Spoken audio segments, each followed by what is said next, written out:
കണ്ണൂർ എടക്കാട് രാത്രി നിരീക്ഷണം നടത്തുകയായിരുന്ന പോലീസിനെ ആക്രമിച്ച 4 അംഗ സംഘം അറസ്റ്റിൽ. കാപ്പ കേസിലടക്കം പ്രതികളായ മയക്കുമരുന്ന് കൊട്ടേഷൻ സംഘമാണ് പിടിയിലായത്. പ്രത്യേക അന്വേഷണ സംഘം പയ്യന്നൂരിൽ നിന്നാണ് പ്രതികളെ പൊക്കിയത്.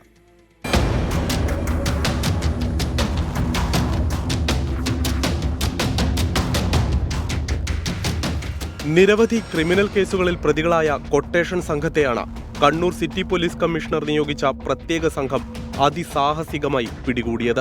പുതുവാച്ചേരി സ്വദേശി അബ്ദുൾ റഹീം, കോഴിക്കോട് കോട്ടുള്ളി സ്വദേശി നിതിൻ ഇ.കെ, മരക്കാർകണ്ടി സ്വദേശി മുഹമ്മദ് ഷാഹിദ്, കോഴിക്കോട് ഒളവണ്ണ സ്വദേശി നവീൻ ബാബു എന്ന ബോണി എന്നിവരാണ് പിടിയിലായത്. എടക്കാട് പുതുവാച്ചേരിയിൽ പെട്രോളിംഗ് നടത്തുന്നതിനിടെ പോലീസ് വാഹനം പ്രതികൾ ആക്രമിച്ചിരുന്നു. പോലീസിന് നേരെ വടിവാൾ വീശുകയും വാഹനത്തിന്റെ സൈഡ് ഗ്ലാസ് തകർക്കുകയും ചെയ്തു. പയ്യന്നൂരിലെ ഹോട്ടലിൽ നിന്നാണ് പ്രതികളെ സാഹസികമായി കീഴ്പ്പെടുത്തിയത്. 3 പേർക്കെതിരെ നേരത്തെ കാപ്പ ചുമത്തിയിട്ടുള്ളതാണ്. വളരെ സ്മാർട്ട് ആയിട്ടുള്ള ട്രേസിംഗ് എഫേർട്ടാണ് നമ്മുടെ ടീം ചെയ്തത്.